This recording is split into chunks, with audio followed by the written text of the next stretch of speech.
Olá a todos, bem-vindos ao Espaço Kickoff. Hoje, para um âmbito diferente, uma tentativa de esclarecimento técnico de uma situação que é das mais difíceis que o futebol tem e também das mais comuns, e que tem a ver com a subjetividade dos contactos, com as intensidades. Ora, todos nós já vimos em todos os jogos lances que nos deixam na dúvida e que geram várias opiniões. Tem a ver com o tipo de contacto que é feito sobre um jogador e perceber se esse contacto é ou não faltoso. Convém começar por dizer que no futebol, como sabem, os contactos são permitidos. Portanto, a linha que separa o contacto legal do ilegal é que é sempre o grande desafio e geralmente o grande motivo de rupturas e de opiniões contrárias. Eu queria hoje tentar, de alguma forma, ajudar-vos, dar-vos algumas dicas no sentido de nós percebermos quando é que esse tipo de contacto pode ser faltoso, ou seja, quando é que poderá ter intensidade para, de facto, ser uma infração e quando é que, por outro lado, isso pode não acontecer. São apenas dicas, não há verdades absolutas nesta matéria, mas a ideia, de facto, repito, é ajudar-vos a construir um raciocínio quando estiverem perante lances desta natureza. Por isso, vamos fazer aqui uma suposição e vamos imaginar que estamos sempre a falar de um lance dentro da área, porque os contactos não são apenas dentro da área, mas estamos a falar de um lance dentro da área feito pelo defesa. Ou seja, um defesa entra em contacto com o avançado e a ideia aqui é perceber se poderá ou não haver motivo para pontapé de penalti. Primeira questão. Os avançados sabem, e sabem bem, obviamente faz parte da sua função, que qualquer contacto que sofram na área do adversário pode dar um grande benefício, que é o pontapé de penalti, que é quase um golo. E, portanto, muitos atacantes, quando sentem o contacto, têm uma tendência, eu até diria inconsciente, de cair fácil, porque obviamente querem retirar esse benefício que é poder usufruir do pontapé de penalti.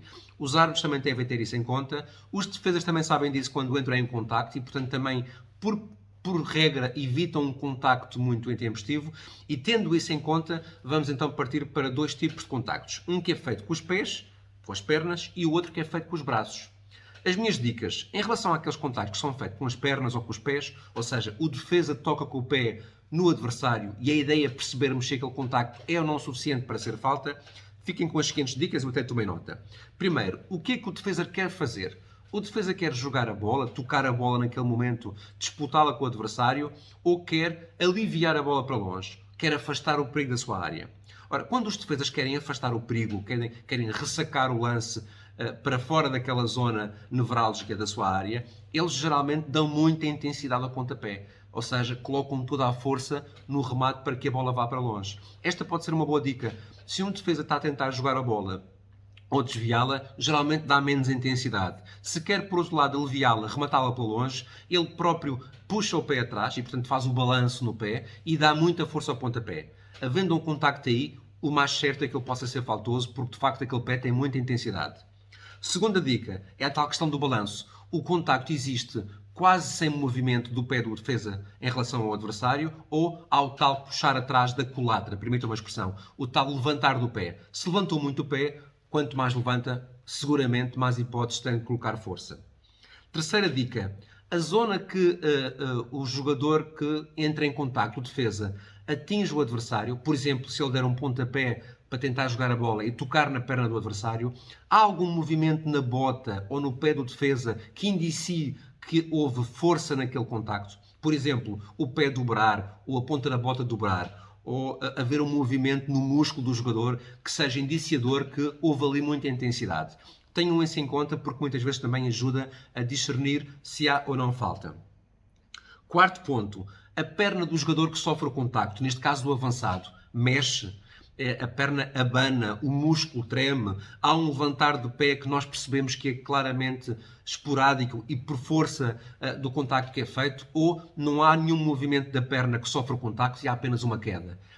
Esta leitura também pode ajudar muito a perceber até que ponto é que a intensidade do contacto é ou não faltosa. Última dica, como é que é a queda do avançado? É uma queda que é aparatosa, que é com os braços no ar e, portanto, percebe-se que poderá ser simulada? Ou é, de facto, aquela queda do jogador que cai desamparado, que quase não põe os braços à frente, que quase bate com a boca na relva, digamos assim? Ou seja, a leitura da forma como o jogador cai também ajuda muito a perceber se aquela queda foi forçada ou se, de facto, aconteceu por força da pancada. Portanto, em relação aos contactos com as pernas, ficam estas dicas. Não são verdades absolutas, mas podem ajudar a discernir. Já em relação aos contactos feitos com os braços, os empurrões, os contactos com as mãos no corpo do atacante, neste caso, partimos do princípio que estamos a falar sempre de lances de possível pontapé de penalti, só para fecharmos aqui a questão, e vamos então às dicas. Os braços tiveram algum movimento, ou seja, há uma espécie de basculação, de puxar atrás e puxar à frente, em que se perceba que há um impulso para empurrar ou não. Ou os braços apenas estão encostados, estão a tocar e não há um movimento claro que se perceba que há ali uma força colocada. Esta é uma dica. Segunda dica, os adversários tinham os pés no solo e, portanto, estavam fixos no terreno de jogo ou estavam a saltar. Porque quando o adversário está a saltar, o mesmo toque que é feito no solo pode ter um impacto diferente. Se eu estiver no ar e for tocado nas costas, por exemplo, eu sou desequilibrado claramente. Se estiver com apoios no chão, já dificilmente serei. Portanto, também temos de ter em conta a posição do avançado no momento em que recebe o contacto. Terceira questão. Onde é que é feito esse contacto? É com as mãos nas costas? É com as mãos na parte lateral do corpo? É feito com o ombro no adversário? É feito na zona do peito do adversário?